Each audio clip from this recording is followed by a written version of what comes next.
So number 17. Which one of the following cells is not phagocytic in nature? Which one of the following cells is not phagocytic in nature? We have the neutrophils, B lymphocytes, microglial cells, and macrophages. So which one is not phagocytic in nature?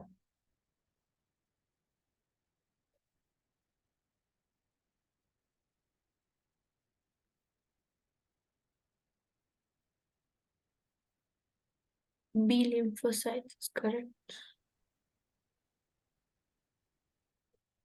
Okay, B lymphocytes. So.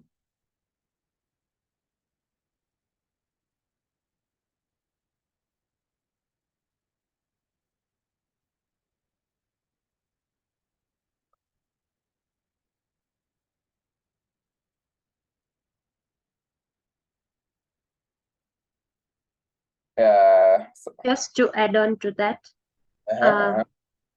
we also have the cover cell. Okay, sorry, they're also known as macrophages, and also osteoclasts. Osteoclasts are also phagocytic cells. Nice. Thank you, Dr. Osteoclasts are also phagocytic cells. Yeah, and the Kupffer cells, hepatic Kupffer cells. The Kupffer cells are also known as macrophages, right? That are found in the liver. Yeah, they are the macrophages of the liver, yeah. So we can say that we know that macrophages have different names in different parts, like Kupffer cells in the liver, microglia in the CNS. Yeah, that's all I know. And also histiocytes in the connective tissue and alveolar cells in the lungs. Those are all macrophages.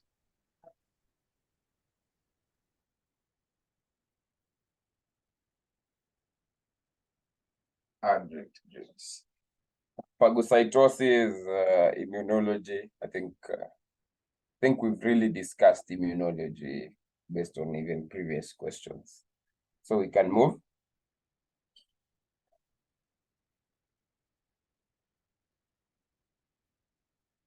Number 18, which one of the following statements about rheumatic fever is true?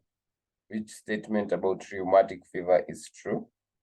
Number 1, it's a complication of beta hemolytic streptococcal infection. B, it only affects the elderly. Number 3, it complicates 3% of acute sore throats. Number D, it shows evidence of genetic susceptibility. So which statement is true? I think it's a complication of beta hemolytic streptococcal infection. Yeah.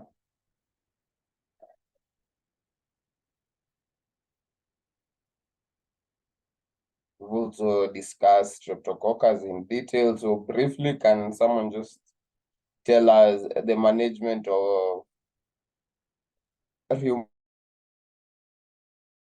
disease? Briefly, just what's the management? How do we treat this rheumatic heart disease? How do we treat rheumatic fever?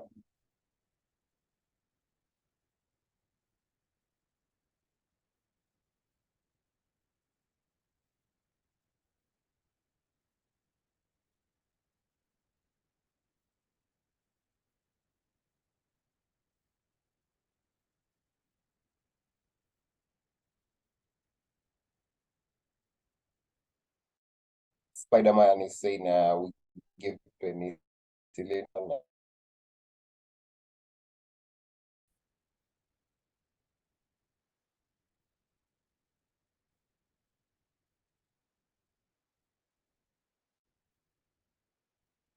Penicillin for rheumatic fever.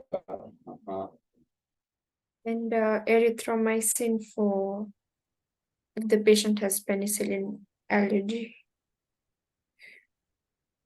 Yeah. Patient is allergic to penicillin, the erythromycin. And then for rheumatic fever, you usually also treat the complications like fever and the chronic heart failure. Like there's that the major symptoms and then the minor symptoms, where that's how you diagnose Yeah. to diagnose rheumatic fever. Yeah.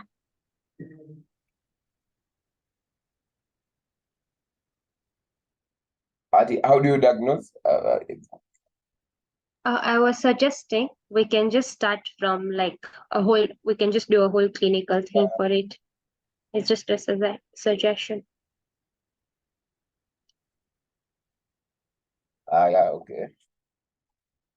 Okay, so just give me a minute.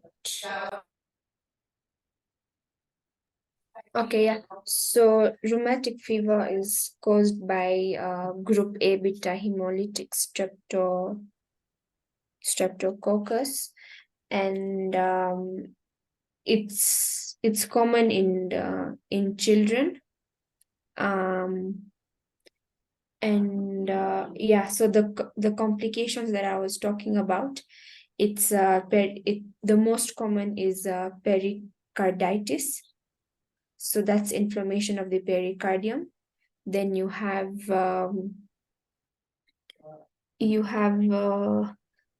I don't know how to pronounce this. It's the sydenham, the something like it's Rare.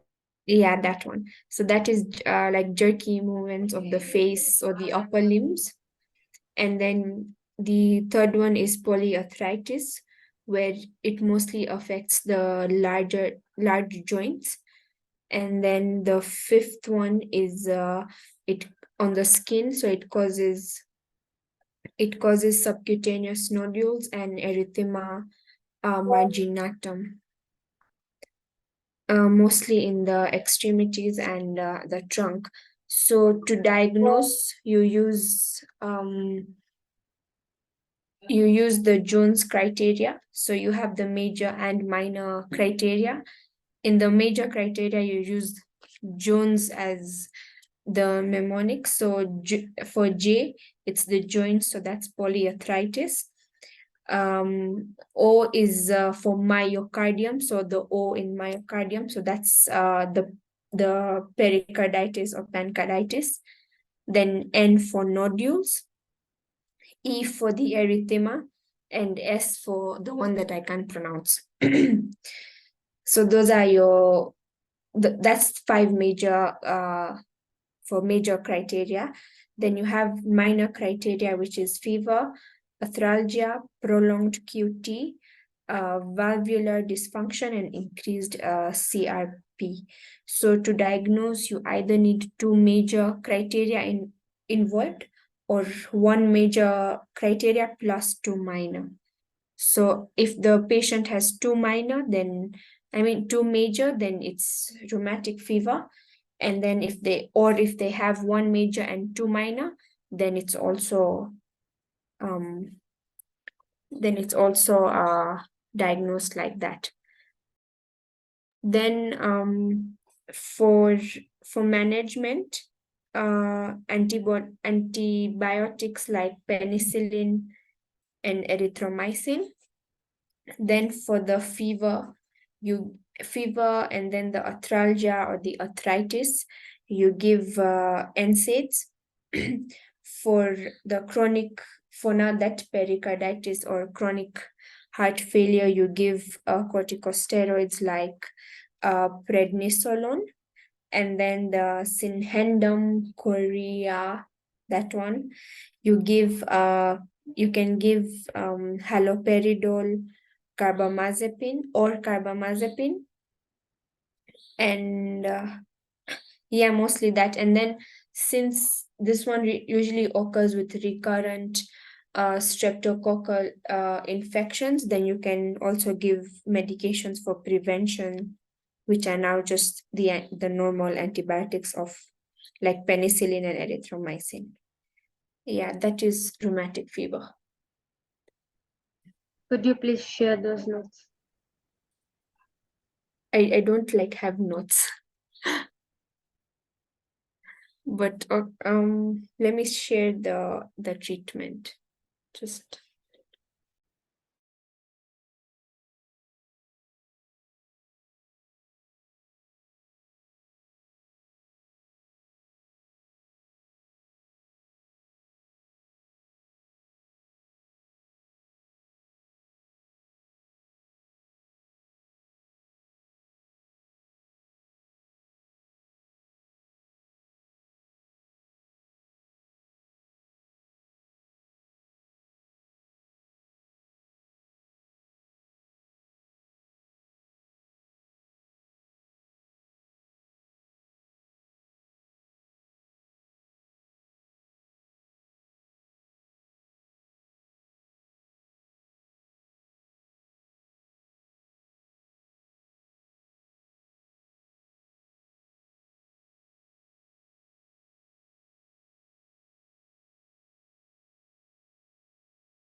yeah, so the answer would be A.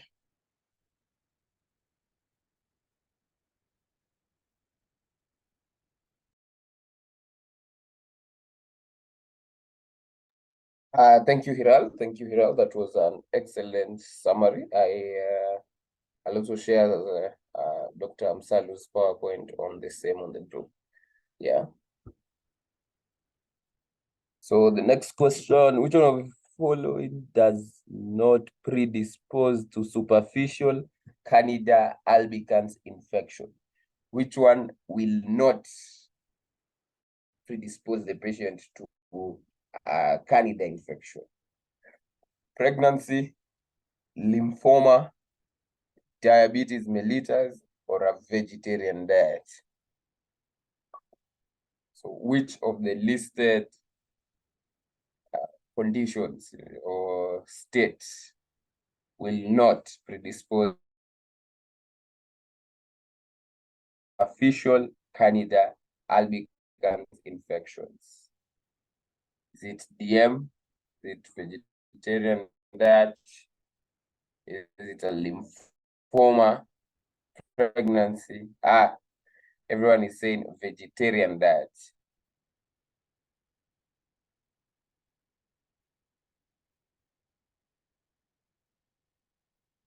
Go to the next one. For Candida, I think we've discussed it in detail before. We don't have to repeat. Which one of the following cells is involved in the initial presentation of antigen to B? Is it B? T. I think it's Or T. it's B?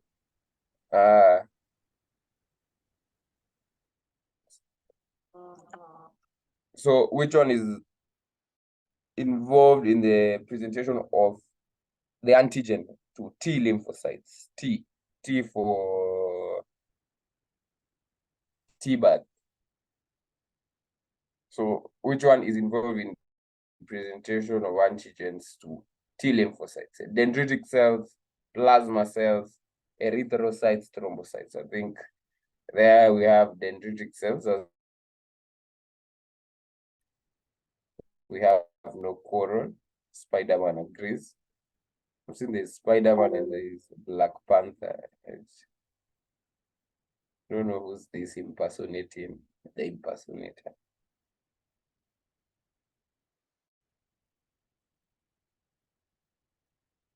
So we go to the next question. Which of the following types of cell produces IgE? Produces IgE. It's immunology. Which type of cell produces IgE? Is it the mast cells? Is it the eosinophils? Is it the plasma? What type of cells produces the IgE? Immunoglobulin E.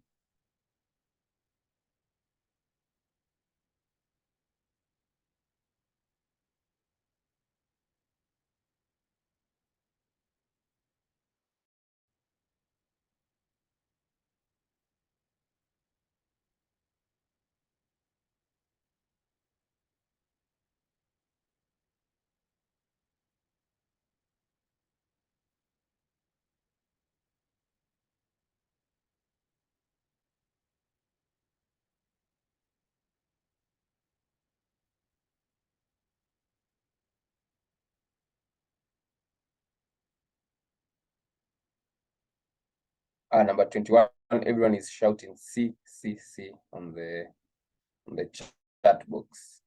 The plasma cells are the cells responsible for production of IgEs and other antibodies.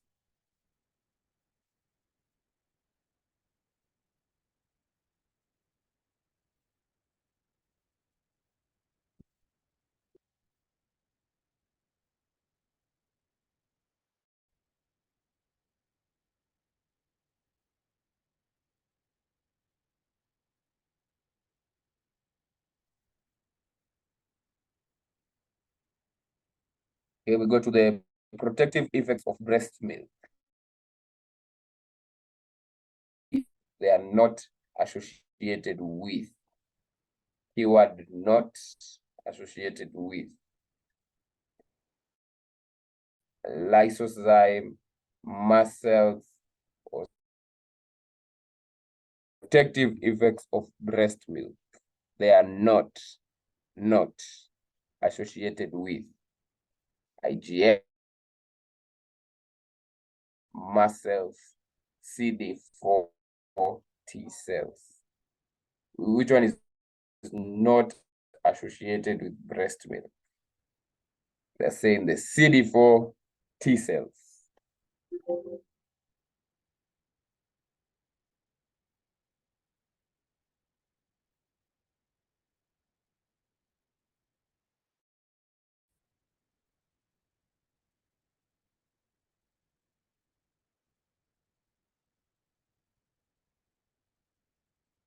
So on this, can someone tell us the advantages of breast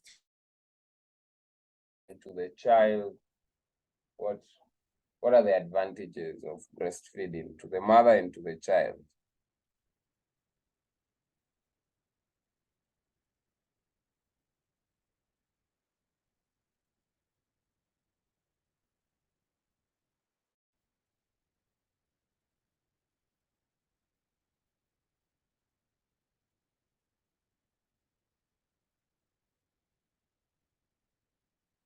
Advantages of breastfeeding.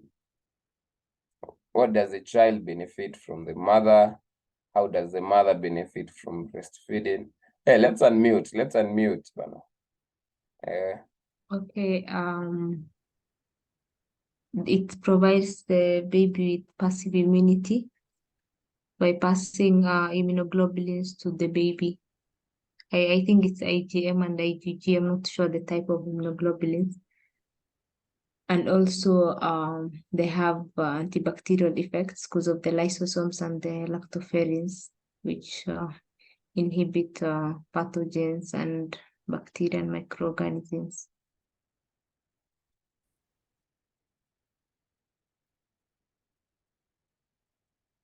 Okay.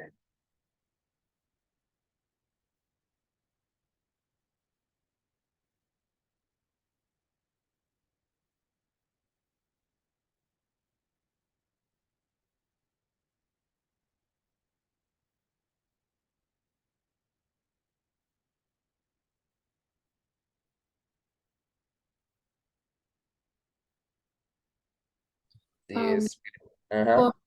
For mother, breastfeeding reduces risk of developing certain cancers such as breast cancer and ovarian cancer. It also protects the mother from developing diseases like high blood pressure and diabetes, I think. Great. So, anything else? And for the baby, it's going to give the antibodies, so it will prevent infections.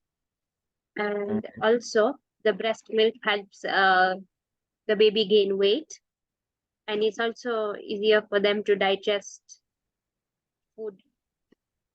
Yeah. Nice.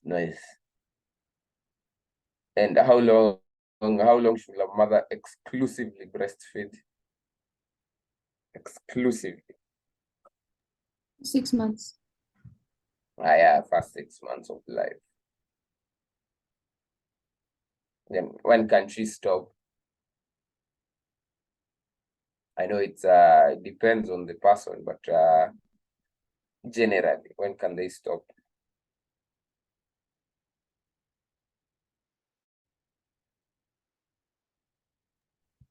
I think 2 years, 1 to 2 years. Yeah.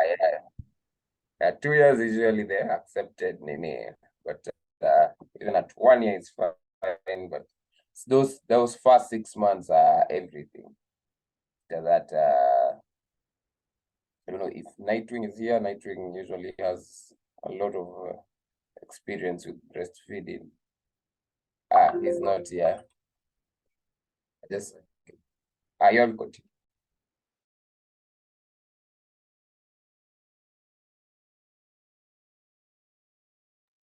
Okay, the antibodies are IgA, IgM, and IgG. Also wanted to add growth factors that help in growth of the baby. And also breast milk contains prebiotics such as oligosaccharides.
So next question.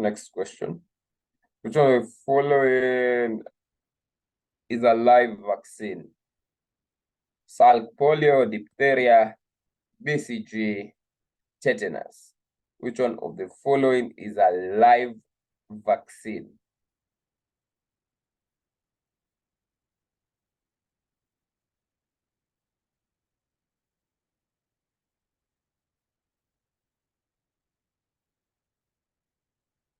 The fake Spider-Man is telling us BCG. Nugal is also saying BCG, that BCG is a live vaccine, right? Diphtheria, we saw it's a toxoid. Tetanus was a toxoid. Salk, polio, I think we saw it's a killed vaccine, but the Sabine is also a live attenuated, right? Can someone just confirm that before we move? There's a Salk polio and the Sabine. Yeah, that's what we had said last time. Great, great. So vaccines, we've looked at them before. We won't dwell so much there. Number 25, we have a 42-year-old man whose major artery has been severed due. Estimated that he has lost about 800 ml of blood. His BP is 95/65. A decrease in which of the following would be expected in response to hemorrhage in this man? So what are we expecting to decrease when a patient has lost that much blood and the blood pressure is nearing to shock? Heart rate, plasma renin activity, sympathetic activity, vagal nerve activity. So sympathetic, vagal nerve is parasympathetic. So it's C or D. So there it's the parasympathetic, right? When you get injured, of course, your heart rate will increase because of the sympathetic. The renin will increase so that you can absorb more fluid. You can lose less fluid. Yeah. So I think there it's parasympathetic. Yeah, vagal nerve, sorry. Then we have this 15-year-old boy who's been having recurrent asthma attacks. But after a careful history, it is revealed that the asthma attack occurs after the kid, has taken diclofenac. So which one of the following is the pathogenetic mechanism in this form of asthma? The pathogenetic mechanism in this form of asthma. So this patient is taking diclofenac, they are getting an asthma attack. Takes diclofenac, gets an asthma attack. What is the pathogenetic? You can see Dr. Patel has highlighted that it's the inhibition of the COX pathway. Inhibition of the COX pathway.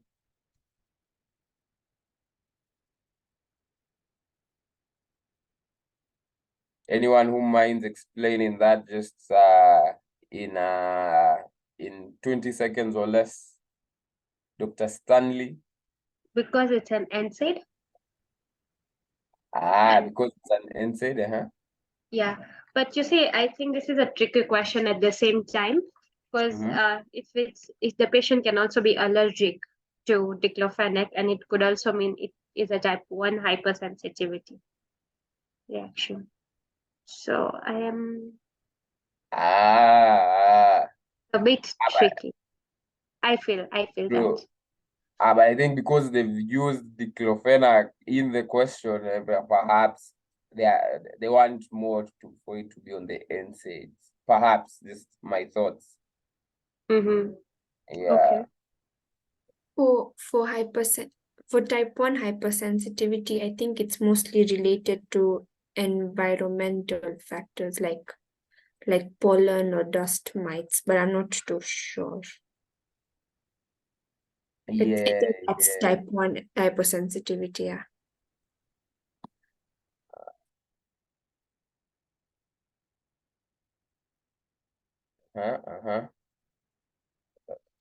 So inhibition of the COX pathway.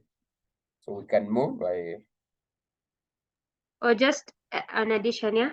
In that type 1, it's either like she said, environmental or also food allergies can cause type 1.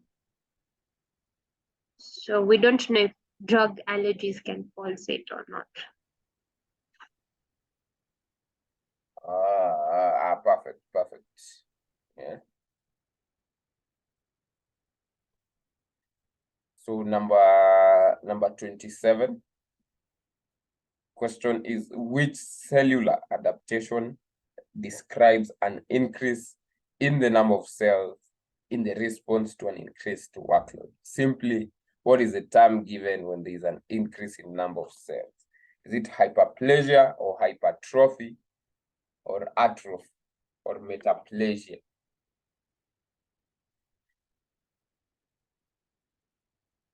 And if you tell us the answer, also tell us the meaning of the other terms there.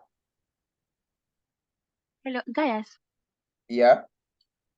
Can I explain briefly on the previous question? Yeah, feel free, yeah. Okay, we'll say it's inhibition of cyclooxygenase pathway because now the leukotriene pathway is left and in like from the beginning, yeah, the phospholipase and all, then we have the COX pathway and then the leukotriene pathway. Now the leukotriene pathway is not inhibited and we have more of leukotrienes, which are natural bronchoconstrictors. Yeah, and that's why the asthma attacks. I hope that makes sense. Yeah, it makes sense. Thank you so much. Thank you so much. So you all remember the COX and the LOX pathway. So if you inhibit the COX, everything goes to the LOX. So you have leukotrienes, they aggravate asthma. Wow, thank you so much for that addition. So for number 27, we're still waiting for an answer. And we are waiting also for an explanation of the other terms. What is atrophy? What is hypertrophy? What is metaplasia?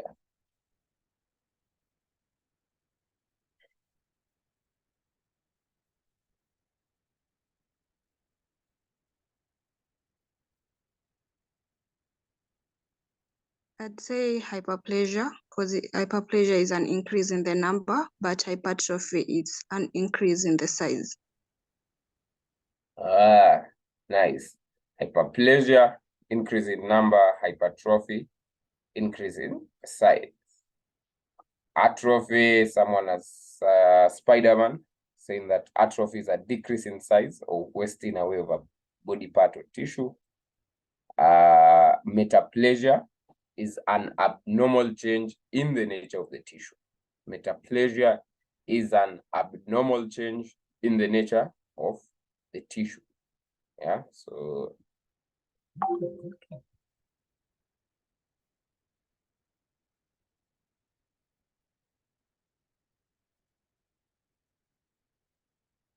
so 27 we have C, and we've defined the other terms. Right. Let's go to homeostasis. Can be defined as, what is homeostasis? Is it the functional changes caused by a disease, an unbalanced state out of equilibrium, a steady dynamic state of equilibrium, or the exaggeration of an original response? Spider-Man has said that it's a steady dynamic state of equilibrium. Black Panther is also agreeing with Spider-Man. So then for that, we don't have to dwell much. Homeostasis. So it's a steady dynamic state of equilibrium.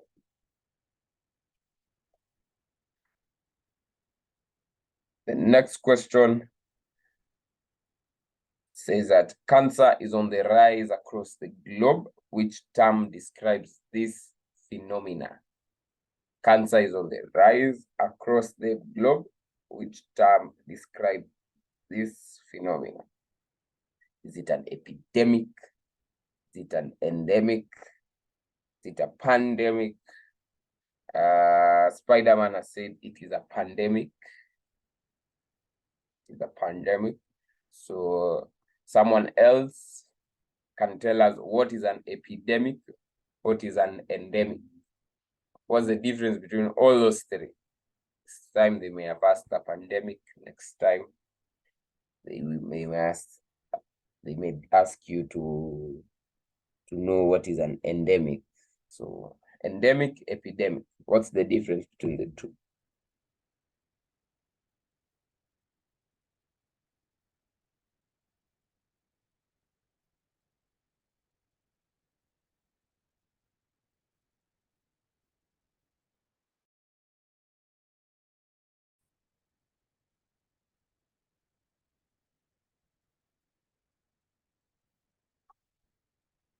I can see someone has sent a photo to the group saying an endemic disease is constantly present in a certain population or region with a relatively low spread, right?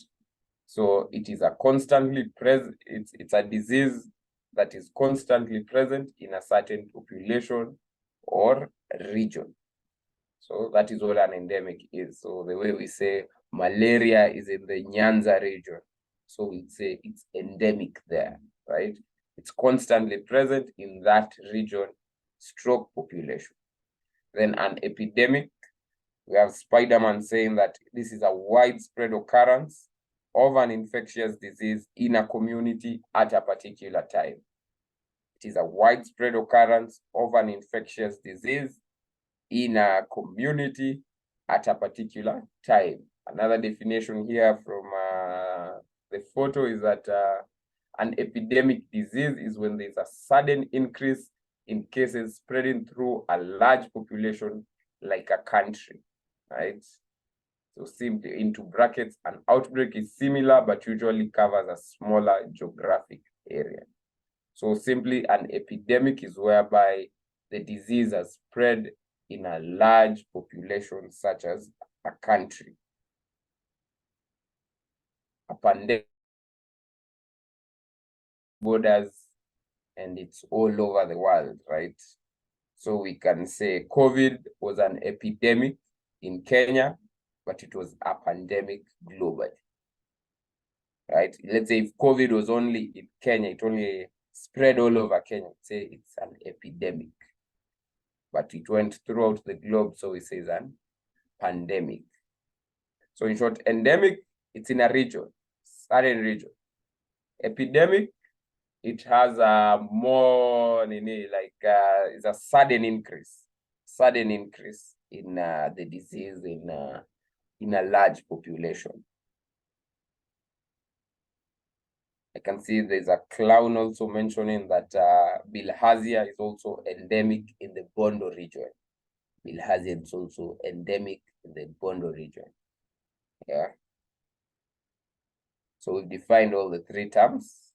I think we can move. We say 29 goes choice C. Let me just. Oh, and kindly for the people forwarding these photos, let's just forward the photos to the JPN group so that it's so that everyone here can have access to those photos. They can all learn. Number 30, we have a patient who wants to know what is causing his illness. What is this information called? Etiology. Yes, I think for that we don't need to spend much time. A patient is diagnosed with congestive heart failure and is told that she has 6 months to live. What is this called? Is it a prognosis? Is it a diagnosis? Is it a morbidity rate? Is it prevalence?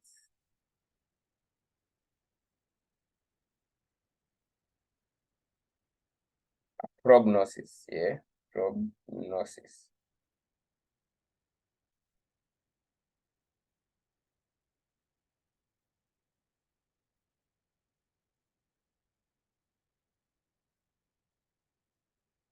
Prognosis, okay. Which type of spinal cord injury is associated with the clinical manifestation of ipsilateral loss of motor and sensory function?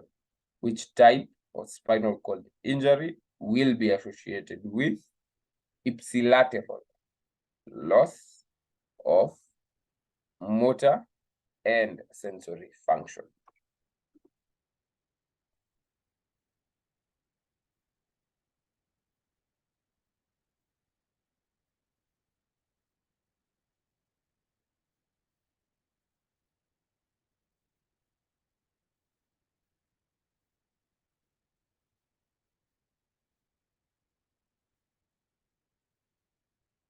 Spider-Man is it for this question?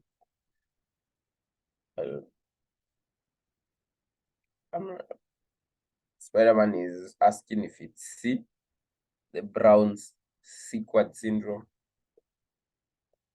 Black Panther, I think you're saying it's, I don't know if it's for the previous question, let me not assume.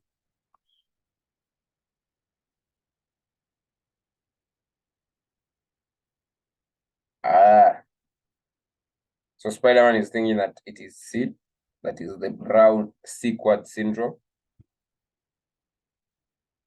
Anyone else with a different view or opinion? I think also C.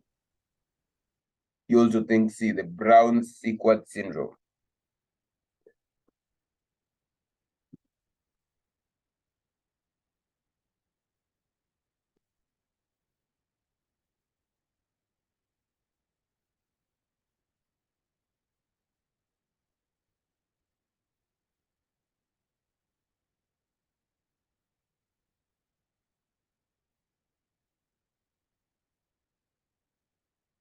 Let me just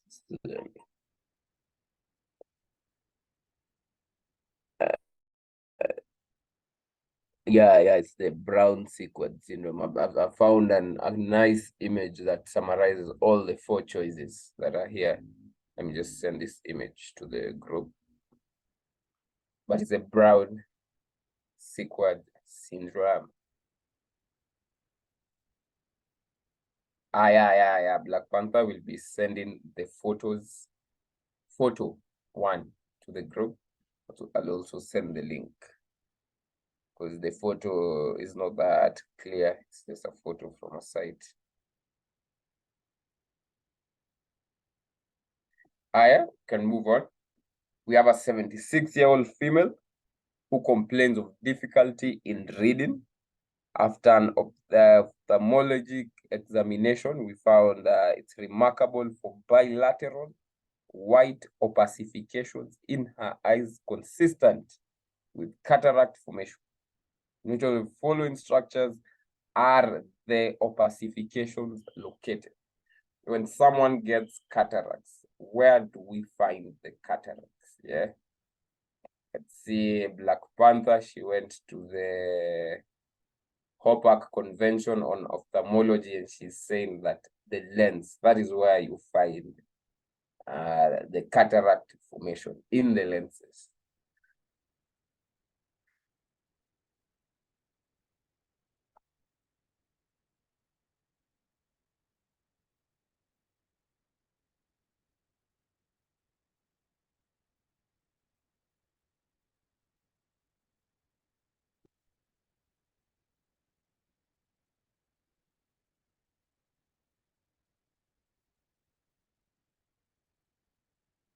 Maybe does someone wanna just say something brief on cataracts? Anything on cataracts that perhaps you may have a burning issue on cataracts?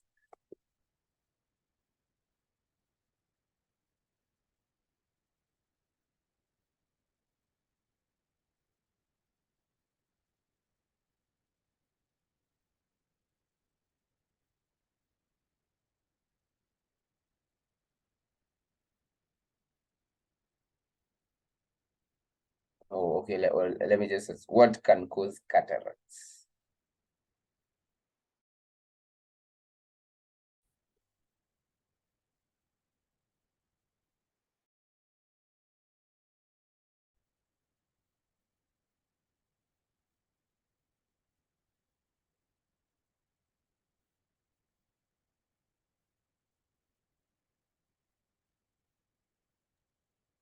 Age, diabetes. It can be genetic, I think. I'm not sure. Hypertension, and also excessive intake of alcohol. And if you look directly into the sunlight, excessive. And it is the leading cause of blindness. And then followed by glaucoma is the second leading cause of blindness. Nice. Yeah, age, DF, corticosteroids, right? It's a leading cause of blindness. Yeah.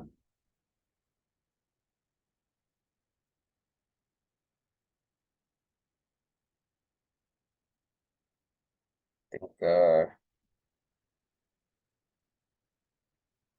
anything else on cataracts? Maybe someone wants to add before we move. Also, drinking alcohol. I know Drinking alcohol. Mhm. Yeah.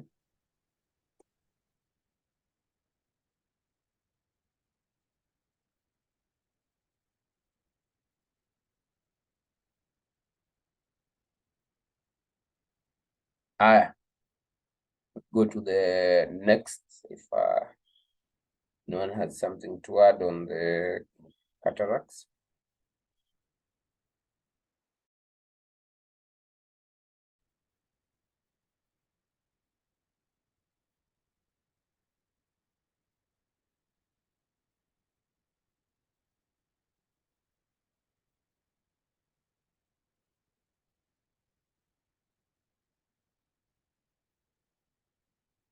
We can just look at the symptoms also. It causes cloudiness or blurry vision, poor night vision. They can see halos and frequent prescription changes in your glasses or contact lenses.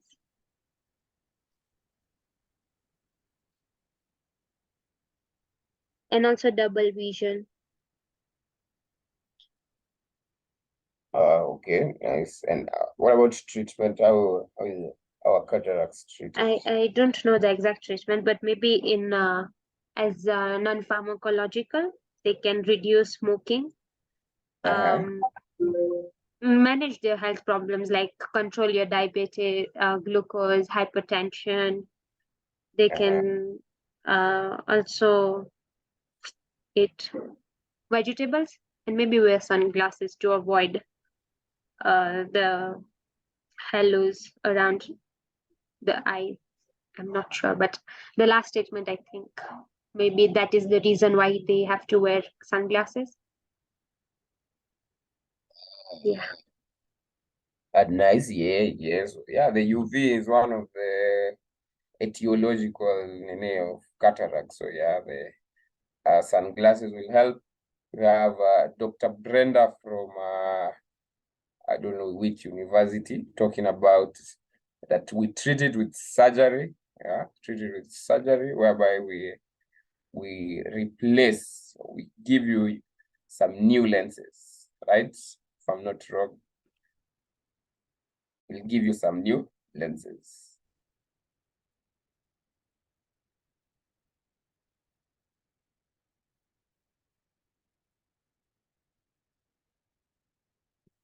But, otherwise, Shrina, I think you covered everything on the etiology. It's all there.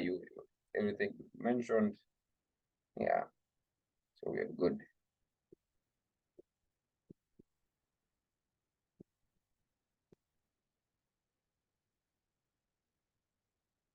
So to the next question, which one of the following viruses is a retrovirus? Influenza, hepatitis B, HTLV, or EBV? Which one is a retrovirus?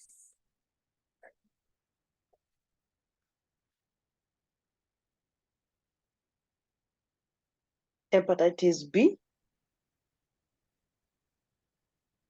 Really?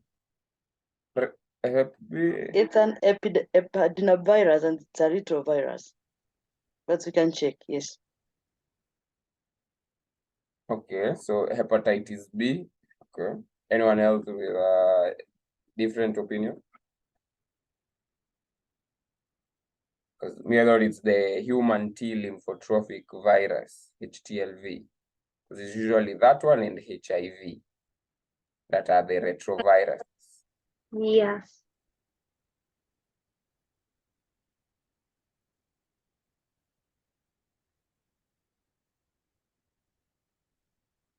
I'll also go with C.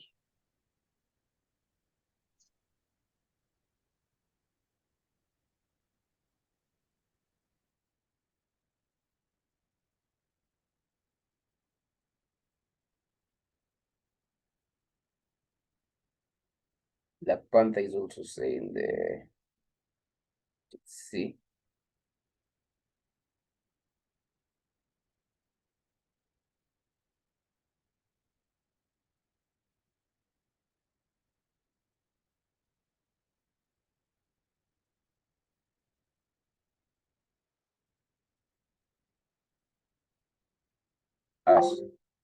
Yeah, she sent something to the group. Yeah, so retroviruses, yeah, there it is. We have the human T, HIV, FIV. Yeah. Thank you, Dr. Mercy Letting.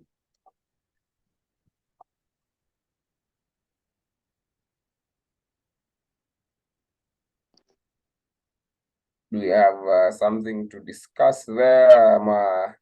Do we move? We've talked about influenza in a previous discussion, Hep B, EBV. Yeah. Maybe we can talk about the DNA and RNA viruses, like the DNA viruses are single-stranded and unenveloped. So an example would be parvovirus. Then in double strand, we have the enveloped and the non-enveloped. And example of enveloped would be pox virus and herpes virus. Unenveloped is adenovirus and papillomavirus. Then RNA viruses can be like positive stranded, negative strand, or positive negative strand. And if it's a positive stranded RNA, it can be unenveloped and enveloped. I think I can just send us the image, Amma. It's easier because if I speak, I don't know. Yeah, you can send the image. You can send the image. Yeah, images always summarize. Yeah. Yeah. Okay, then we can continue. And this is a repeated question, Amma. Just skip. Which one causes syphilis in humans? Spider-Man says Treponema pallidum. I think we discussed syphilis. Maybe allow me to take you back a little on number 34. When you go to Baltimore classification of viruses, hepatitis B is a adenovirus, which is a DNA virus, but it usually undergoes a reverse transcription first. Please, maybe can someone check on Baltimore classification, the group 7, please, for 35. I want some clarification. I'm not denying what you've said, but it's something I want to get out of that. Baltimore classification of viruses. Oh, okay. Let me check. So what's can you just for a second, or not a second, for a few seconds, what's the general replication of hepatitis B? How it's a DNA virus, how does it replicate?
One of these diseases is caused by a protozoa, which one? Plague, giardiasis, mumps, or brucellosis?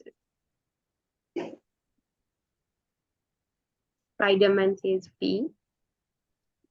I think the other options I think we had discussed this question before for plague, mumps, and brucellosis.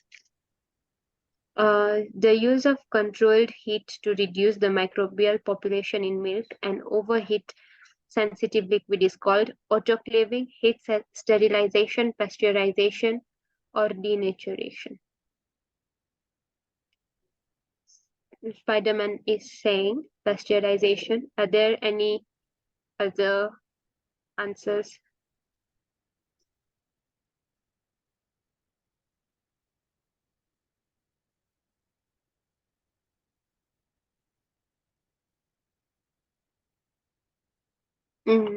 Maybe we can talk something about autoclaving, how they are different, like how all these four are different.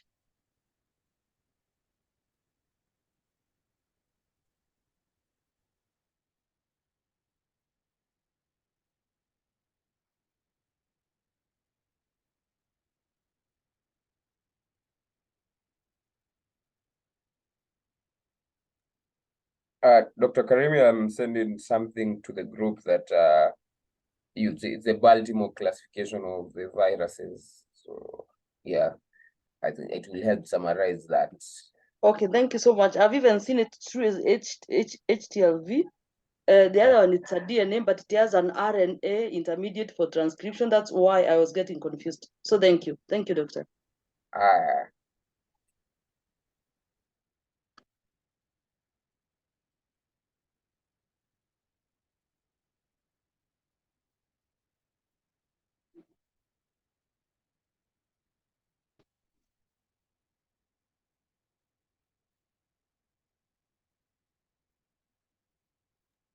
Someone can talk about this autoclaving, sterilization, and denaturation. Maybe on the pasteurization, infections such as brucellosis is used to reduce the risk of spread of brucellosis. We do the pasteurization of the milk that will help in killing the bacteria that spreads brucellosis from brucellosis. I think that's the name of the disease, called brucellosis, from cow milk to human beings.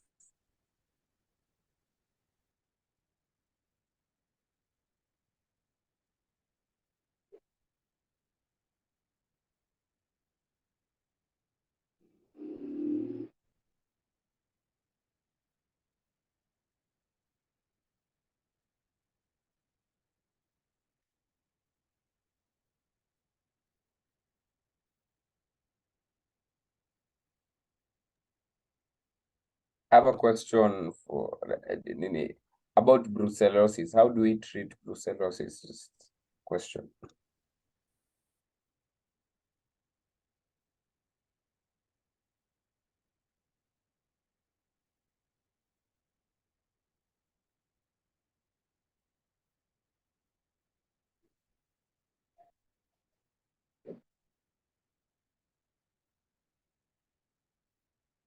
Antibiotics goes.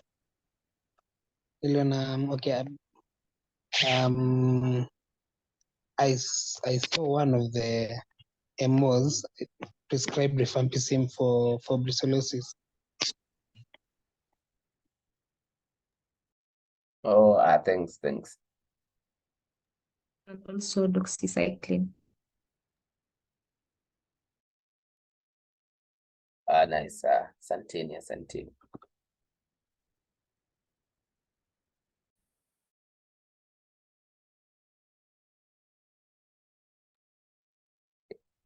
Oh yeah, so we are talking about the other methods, autoclaving.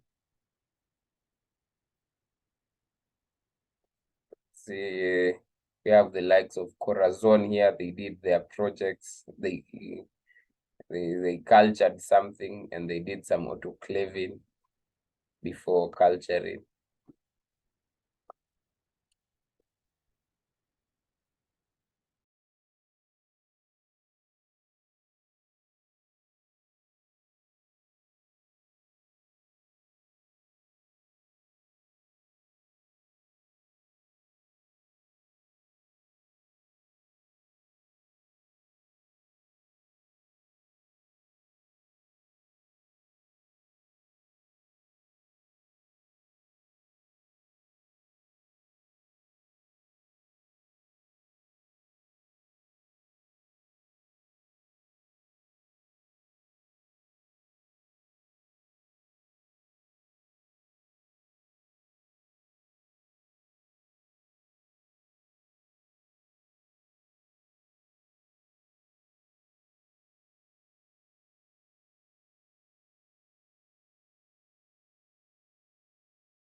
autoclaving, or any of the choices. Let's not just stay unmuted, spectate. So Corazon is saying that autoclave, you use steam to kill microbials.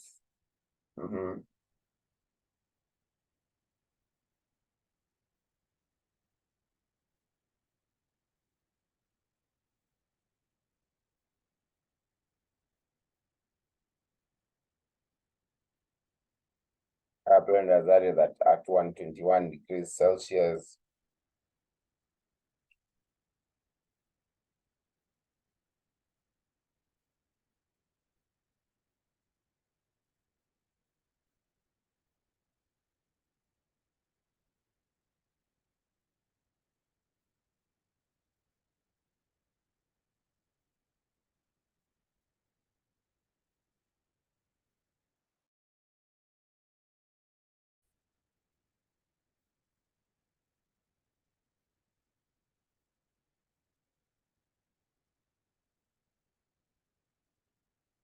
Water will be heated at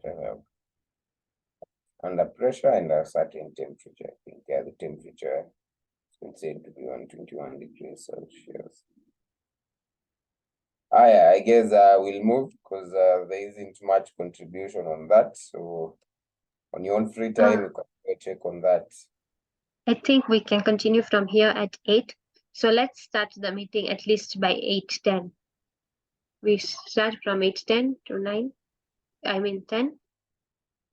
And thank you guys. Today was an amazing discussion. We even did well in the morning, even right now. I think let's keep the spirit like this in the